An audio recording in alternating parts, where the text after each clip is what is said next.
Hi, it's your coach, Joe Lucas. Welcome to your Practice Power Coaching video number 1035. Hey, here we are just about ready to exit the third quarter of 2015. And what I want to talk to you about very briefly today is the concept of leadership in a financial advisory practice. You know, let's face it, when you get into this business, for some of you, maybe a couple of years ago, for some of us, a couple of decades ago, you got in this business because of you either like stocks, mutual funds, the markets, planning, wanted to help people, wanted to make a lot of money, or all of the above. You either came in through an insurance company, a wirehouse, or an independent, and that's where you came in, and wherever you are today, that's where you're at. But here's the one thing that doesn't matter. All of us have to understand that leadership is, for a lot of us, the missing link to our success. Now, why do I say that? Well, if you really think about it, why you got into this business was not to be a leader, not to run a team, not to run a business in a lot of cases. It was to be a financial advisor, insurance producer, or whatever. And when you look at it from that perspective, the leadership, management, the entrepreneurial aspects of what we do is a lot of times an afterthought. And yet, after about 5 years in the business, let's face it, it's all about leadership and running a business and being organized and being structured and planning and really kind of running the business, no more about, hey, just surviving.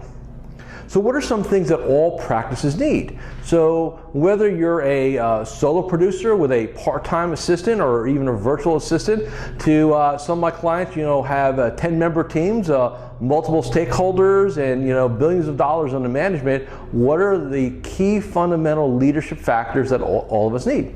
Well, first and foremost is, look, every team, whether it's a one-man band or a band of 10, the psychology of the leader is imprinted on that team.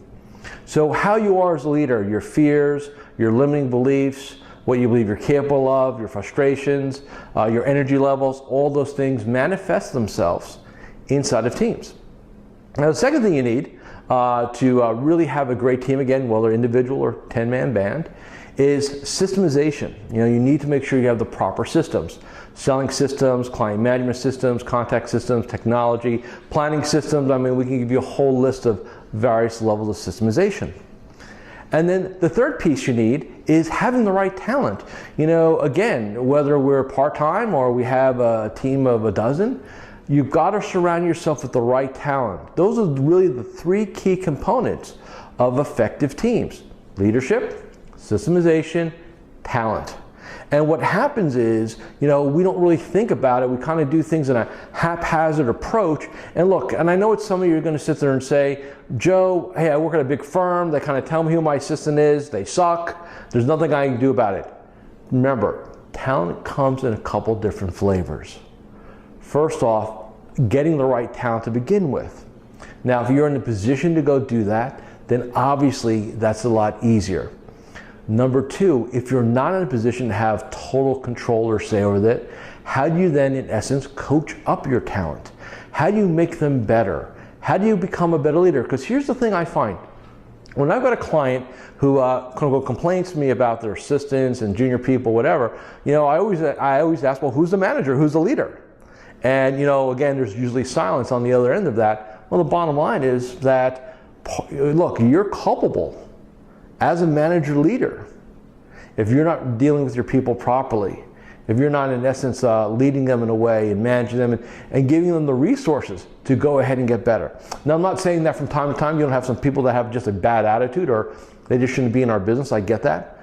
But a lot of times it's, a combination of maybe not exactly the ideal person and then also not the ideal leadership.